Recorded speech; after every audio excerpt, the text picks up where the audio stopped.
Hello, hello, hello.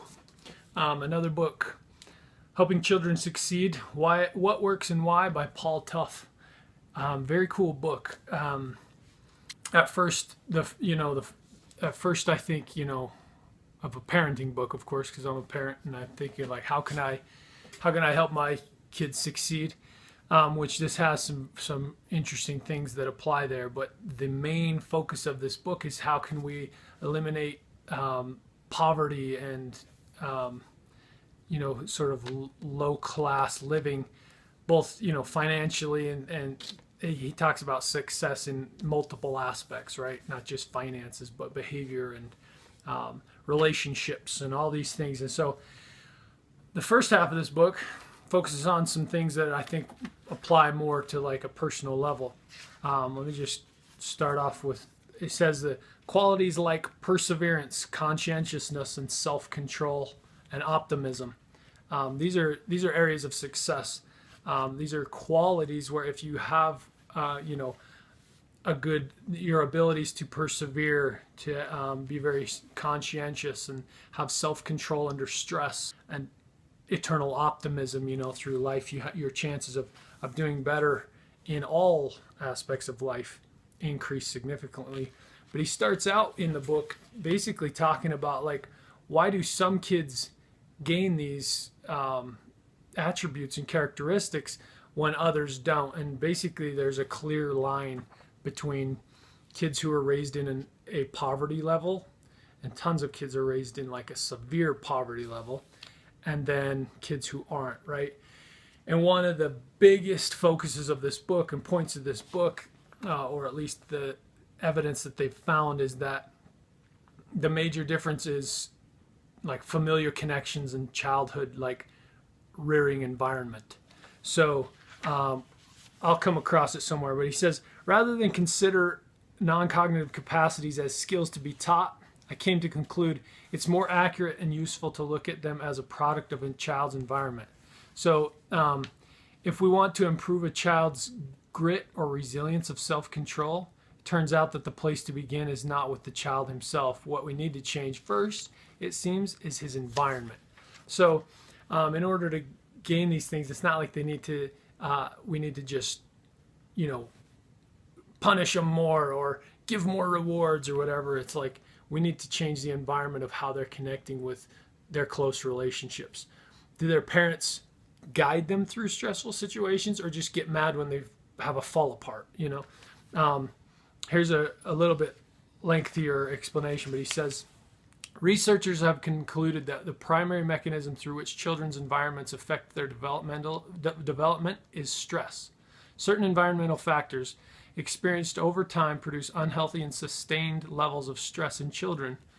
And those stressors, to an extent far greater than we previously understood, undermine healthy development, both physiological and psychological. Adversity, especially in early childhood, has a powerful effect on the development of the intricate stress response network within each of us that links together the brain, the immune system, and the endocrine system. The endocrine system is the glands that produce the release of stress hormones, including cortisol. Especially in early childhood, this complex network is highly sensitive to environmental cues. It is constantly looking for signals for the environment to tell it what to expect in the days and years ahead. When those signals suggest that life is going to be hard, the network reacts by preparing for trouble, raising blood pressure, increasing the production of adrenaline, heightening vigilance. So like I've talked about this in other videos, but like cortisol plays a huge role in our ability to react under such stressful situations, and it's usually a positive response. So like one example is like a police officer, in a chase or something, his cortisol goes up and he becomes more alert and aware, quicker response times, everything. But if that cortisol stays high for too long, then it starts to have the opposite effect. And in fact, people who live under a constant state of increased cortisol have more accidents, more illnesses, more, they have a slower response to stressful situations and things. And so it causes exactly the opposite result that it was intended to. Even more ominously, Stress can affect brain development. High levels of stress, especially in early childhood, hinder the development of a child's prefrontal cortex, the part of the brain that controls our subtlest and most complex intellectual functions, as well as our ability to regulate ourselves both emotionally and cognitively.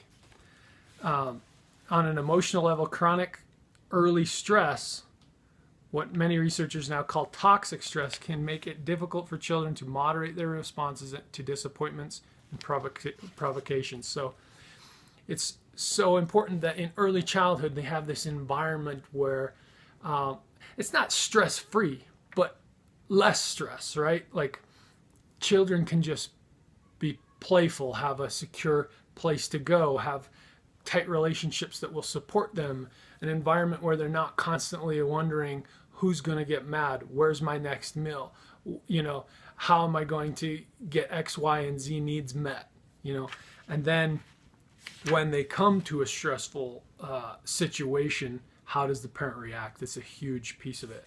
He says, but one of the most important findings of this new cohort of researchers is that for most children, the environmental factors that matter most have less to do with the buildings they live in than with the relationships they experience, the way the adults in their lives interact with them, especially in times of stress. The first and most essential environment where children develop their emotional, psychological, and cognitive capacities is the home, and more specifically, the family. Beginning in infancy, children rely on responses from their parents to make sense of the world. So like in infancy, they have like the serve and return interactions, right, for little babies and things. It's not so much that you're having like a conversation, but you react, the baby reacts. You react, the baby reacts, and vice versa. And so it's like they start understanding, like when I smile, they smile, and they start making sense of the world. When you point to this and say, door or dog or whatever, they start getting it. And then in a stressful situation, they're already having a fall apart, and now mom or dad has a fall apart. They're learning that when this happens, we escalate it, we get crazy, we go uncontrollable, right? When mom and dad help them, like, okay, I can see that you're frustrated, what is it, and you talk them through them, and what are some things we can try, and what have you tried? And then they start learning, like, okay, when things get stressful, I need to take a breath, think it through. What have I tried? What options are they? And then they learn to process through stressful situations without just going fight or flight. Later on, let's see, research has shown that when parents behave harshly or unpredictably, especially at moments when their children are upset, the children are less likely over time to develop the ability to manage strong emotions and more likely to respond ineffectively to stressful situations. By contrast, parents who are able to help their children handle stressful moments and calm themselves down after a tantrum or a scare often have a profoundly positive effect on the children's long-term ability to manage stress. Huge. This is huge. Now, these ideas that he's talking about early on in the book kind of set the tone for the rest of what he talks about in the second, maybe 2/3 of the book, which are different schools and systems that have implemented programs that have been highly successful for various reasons. And one of them included mentors helping parents respond to their children appropriately. So it doesn't completely change like their environment. It just teaches parents, like, okay, your kid just expressed this. Can you, how can you give them feedback? How can you respond to that appropriately? And helping kids get that environment or family relationship that is supportive and highly functional. So it doesn't necessarily change their living situation, but their relationships, and it had huge success. And there's a whole bunch of different examples he gives through the book and different schools that have tried new things. And he says, I'll get to it later in the book, but basically this is the best way we can change the poverty problem in our country. So later, this is towards the end of the book, the experience of persisting through an intellectual challenge and succeeding despite the struggle is a profound one for school children, as profound, it seems, as serve and return is for the infant brain. So I'm almost to the end of the book here in this example, and he's now talking about the school situations, like for kids who didn't get that early childhood security and mentorship that they, that we wish everyone could have, what things can we do to change it, right? Or compensate. So we're talking about now school age kids, high schoolers, things like that. Persisting through an intellectual challenge and succeeding despite the struggle is as profound for school children as serve and return is for the infant brain. So basically he's saying this is like the number one thing for helping school age kids develop the attributes he talked about early in life, early in the book, of having perseverance and confidence and optimism and things.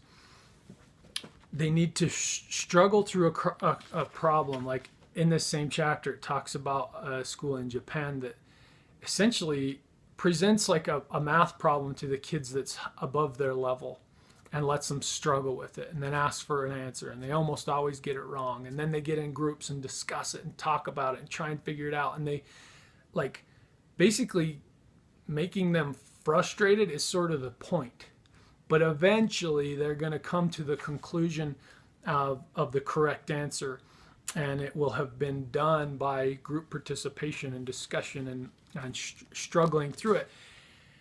And it talks about that, like, frustration is kind of the point here. We want them to get frustrated over this difficult problem and then succeed, right? And then it just builds on itself through life, that when you are confronted with a difficult or frustrating situation, it's not a panic, it's a challenge that you're willing to take, right?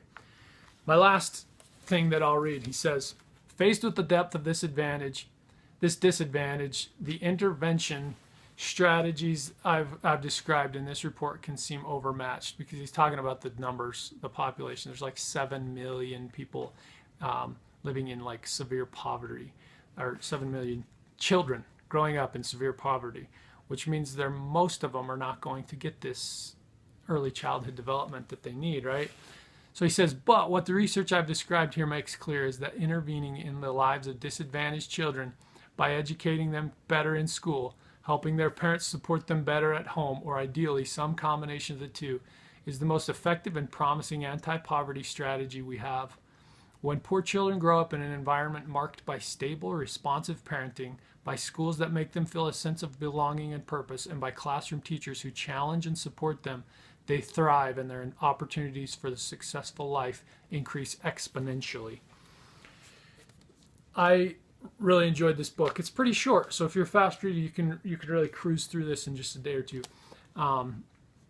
And it has a ton of good strategies, good ideas. It made me definitely want to get more involved with fighting the poverty problem for everybody, but also gave me some good ideas and tips for parenting.